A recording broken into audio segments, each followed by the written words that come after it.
पूर्वांचल एवं दक्षिणांचल विद्युत वितरण निगमों के निजीकरण के विरोध में आजमगढ़ के बिजली कर्मचारियों, विद्युत अभियंताओं एवं संविदा कर्मियों ने विद्युत कर्मचारी संयुक्त संघर्ष समिति उत्तर प्रदेश के आह्वान पर प्रदेश व्यापी आंदोलन के तहत आजमगढ़ के सिधारी हाइडिल कार्यालय के बाहर कार्यालय समय के बाद विभागीय कार्य संपादित कर गुरुवार की देर शाम बिजली निजीकरण के विरोध में विरोध सभा कर मोमबत्ती जुलूस निकालकर चेतावनी दी है कि ऊर्जा क्षेत्र के निजीकरण के द्वारा प्रदेश की जनता को मोमबत्ती युग में लाने के लिए ऊर्जा प्रबंधन के प्रयास को किसी भी हालत में प्रदेश के बिजली कर्मचारी पूरा नहीं होने देंगे। 1 फरवरी 2025 को लखनऊ में संयुक्त संघर्ष समिति के घटक श्रम संघों, सेवा संगठनों की केंद्रीय कार्यकारिणी संयुक्त बैठक कर आगे के कार्यक्रम घोषित किए जाएंगे तथा प्रदेश के योगी सरकार से अपील किया कि निजीकरण की प्रक्रिया हेतु जारी की गई टेंडर नोटिस को तत्काल निरस्त किया जाए। वहीं इस आंदोलन को प्रदेश अध्यक्ष के नेतृत्व में ऑटो चालक समिति उत्तर प्रदेश व जन कल्याण समिति ने सभी समर्थन दे दिया है। इस दौरान सभा में महाकुंभ में हुए हादसे में दिवंगत हुए लोगों को शोक व्यक्त कर श्रद्धांजलि दी गई। सभा की अध्यक्षता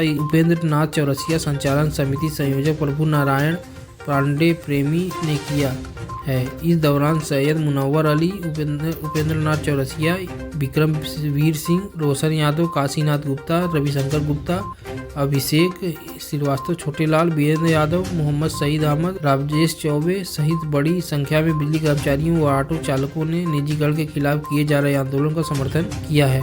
देखिए, हमारा नाम है कृपाशंकर पाठक। हम जन किसान कल्याण समिति उत्तर प्रदेश के अध्यक्ष हैं और ऑटो रिक्शा चालक समिति उत्तर प्रदेश के अध्यक्ष हैं। हमारे संरक्षक श्री प्रभु नारायण पांडे प्रेमी जी जो इस बिजली विभाग के सर्वमान्य नेता हैं, संरक्षक हैं। और जैसा कि यह काफी समय से, लंबे समय से इस बात की चर्चा चल रही है, सरकार जो है बिजली विभाग को निजीकरण के हाथों में सौंपने जा रही है, निजी हाथ में सौंपने जा रही। तो सबसे पहली बात तो यह है कि यह सरकार जो है अपने आप को बड़ी सक्षम सरकार, डबल इंजन की सरकार बनने वाली, इसकी इतनी औकात नहीं कि बिजली विभाग को चला सके। इसकी इतनी औकात नहीं, वो सड़क बेच रही है, बिजली विभाग बेच रही है, हवाई अड्डा बेच रही है, अब आप सोच लीजिए रोडवेज बेच रही है, रेलवे बेच रही है। ये इसकी यही औकात है। अब इसको कोई सौदेबाज मिल गया होगा कि हम बिजली विभाग में इतना फायदा दे देंगे, तो उसको बेचने का काम शुरू कर दिया। जिस प्रकार से माननीय प्रधानमंत्री, माननीय मुख्यमंत्री और माननीय ऊर्जा मंत्री, मैं ऊर्जा मंत्री को क्या कहूं, ये आईएएस अधिकारी थे, ये रिटायर हुए, इसके बाद भी पैसा पाते, अपना चुपचाप घर देखते और समाज में जो समाज की सेवा करते, यहां आने के बाद इनको निजीकरण दिखाई पड़ रहा। मैं पूछना चाहता हूं, भारतीय जनता पार्टी से पूछना चाहता हूं कि आपके पास कार्यकर्ता नहीं थे कि कोई आप दूसरे किसी कार्यकर्ता को ऊर्जा मंत्री बनाते जो धरती से सारी बातें जानता था? लेकिन ऐसे व्यक्ति को बना जो दमन कर रहा है। मतलब मैं समझता हूं कि केवल उत्तर प्रदेश में मामूली कर्मचारी रह गए, इसलिए उनका दमन किया जा रहा है। मैं कहता हूं जो निजी क्षेत्र में ये काम कर रहे हैं, संविदा में काम कर रहे हैं, तमाम लोगों को आपने निकाल दिया। उनके घरों पे आज राशन कैसे मिल रहा है, उनके घरों के बच्चे दूध बगैर तड़प के मर रहे हैं, उसकी चिंता इनको नहीं है। केवल बिजली विभाग बेचना है।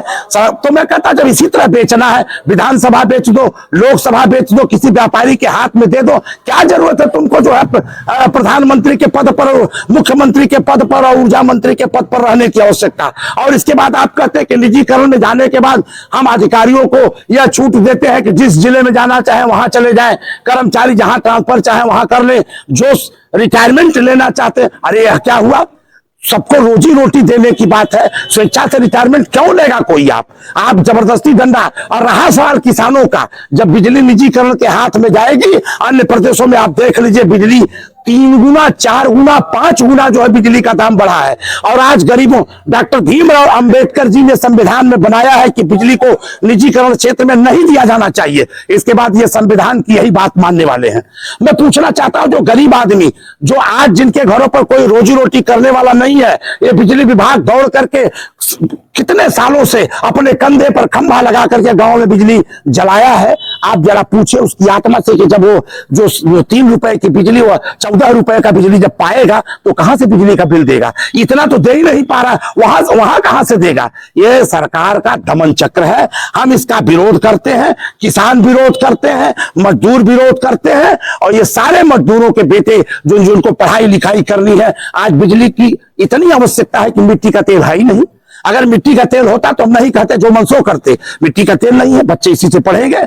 इसलिए ये सरकार गरीबों को ये नहीं चाह रही कि आगे बढ़े इनके बच्चे, ये गरीब बच्चे आगे बढ़े, IAS PCS हो, जो है अधिकारी बने, ऐसा नहीं चाहती। इसी प्रकार से इस तरह के गंदे काम करना चाह रही सरकार। और मैं समझता हूं कि यह सरकार, अभी जो प्रयाग में घटना हुई है, समाचारों को दबाया जा रहा है, कितने लोग मरे हैं इसकी सूचना वो नहीं दे पा रहे हैं।